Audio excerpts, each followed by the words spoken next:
Metformin type 2 diabetes के sugar के मरीजों के लिए इस्तेमाल होती है और ये अभी से नहीं बल्कि पिछले 50 सालों से इस्तेमाल होती आ रही है। मेटफॉर्मिन एक तो आपके ब्लड ग्लूकोज लेवल्स को कम करती है, खून के अंदर शुगर के लेवल्स को कम करती है। फिर दूसरे नंबर पे इंसुलिन की सेंसिटिविटी बढ़ाती है। इंसुलिन एक ऐसा हार्मोन है जो आपके जिस्म के अंदर पैदा होता है और वो खून के अंदर ग्लूकोज को कम करता है और उसको खुलियों के अंदर भेज देता है ताकि वो इस्तेमाल हो। लेकिन सिर्फ ब्लड ग्लूकोज के लिए नहीं, और भी मेटफॉर्मिन के फायदे हैं। मेटफॉर्मिन से आपका वजन भी कम होता है। जिन लोगों का वजन ज्यादा होता है और उसकी वजह से उनको इंसुलिन सेंसिटिविटी का मसला होता है, इंसुलिन उनकी ठीक तरह से काम नहीं कर रही होती, तो वो जब मेटफॉर्मिन इस्तेमाल करते हैं तो उनका मोटापा कम होता है, इंसुलिन की रेजिस्टेंस कम होती है और उनके ग्लूकोज लेवल्स अच्छे तरीके से मैनेज होना शुरू हो जाते हैं। फिर उसके बाद मेटफॉर्मिन की वजह से, क्योंकि ये वजन कम करती है, आपके कोलेस्ट्रॉल लेवल्स को, लिपिड प्रोफाइल को बेहतर करती है। मतलब आपके जिस्म के अंदर जो खतरनाक कोलेस्ट्रॉल होता है, जो आपके लिए नुकसानदेह होता है, उसको कम करने में भी हेल्प करती है। और फिर इसी वजह से, क्योंकि आपका वजन कम हो रहा है, इंसुलिन रेजिस्टेंस कम हो रही है, इंसुलिन अपना काम थोड़ा बेहतर तरीके से करना शुरू हो जाएगी, तो इसकी वजह से आपका ब्लड प्रेशर भी थोड़ा बहुत कम हो जाता है। इसके अलावा मेटफॉर्मिन को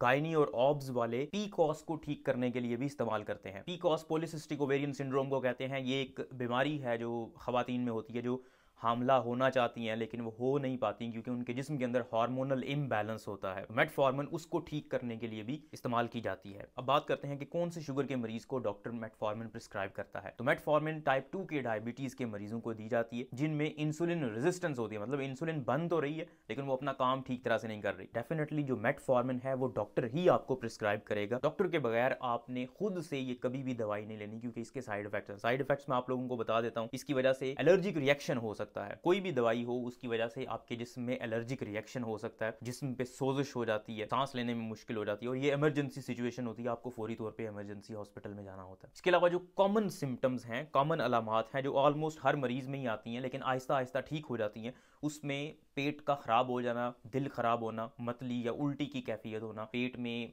स्टमक वाली जगह पे जहाँ पे मैदा होता है वहाँ पे दर्द होना, बाज़-औक़ात लूज मोशन लग जाना, ये मेटफॉर्मिन के साइड इफेक्ट्स होते हैं और ये ऑलमोस्ट हफ्ता या 1.5 हफ्ते तक रहते हैं। उसके बाद ये खुद ब खुद ठीक होना शुरू हो जाते हैं। इसीलिए हमेशा कहा जाता है कि मेटफॉर्मिन को खाने के साथ इस्तेमाल करें। जब आप खाना खा रहे हो उस वक्त आप मेटफॉर्मिन को लें ताकि मेटफॉर्मिन के साइड इफेक्ट्स, ये जो उल्टी और मतली की कैफियत है, ये कम से कम हो। इसके बाद मेटफॉर्मिन की वजह से एसिडोसिस हो जाती है, आपके जिस्म में तेजाबियत बढ़ जाती है। अगर कोई बंदा मेटफॉर्मिन पे है, मेटफॉर्मिन की दवाई इस्तेमाल कर रहा है और उसको एकदम से सांस लेने में मसला होना शुरू हो गया, या वो बहुत ज़्यादा कमज़ोर फील कर रहा है, लेथार्जिक फील कर रहा है, उससे चला नहीं जा रहा और हर वक्त थका थका फील कर रहा है, तो उसको डॉक्टर के पास जाना चाहिए। हो सकता है ये खून के अंदर तेजाबियत की वजह से हो रहा हो। इसके अलावा जो बंदा मेटफॉर्मिन ले रहा होता है उसमें विटामिन B12 की भी कमी हो जाती है, क्योंकि मेटफॉर्मिन विटामिन B12 को जज़ब नहीं होने देती और विटामिन B12 की कमी की वजह से अलामात क्या आती हैं?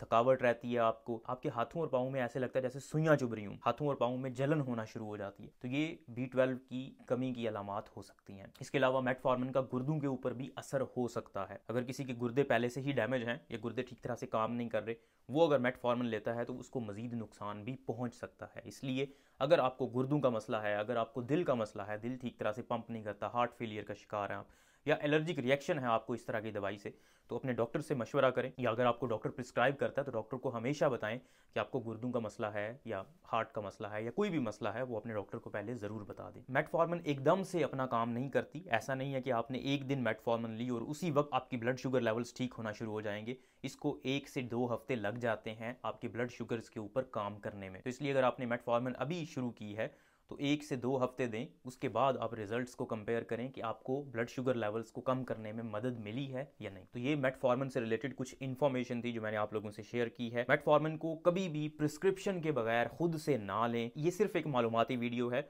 इसका मकसद आप तक मालूमात पहुंचाना है, स्पेशली उन लोगों तक जो डायबिटीज़ का शिकार हैं और ये दवाई इस्तेमाल कर रहे हैं।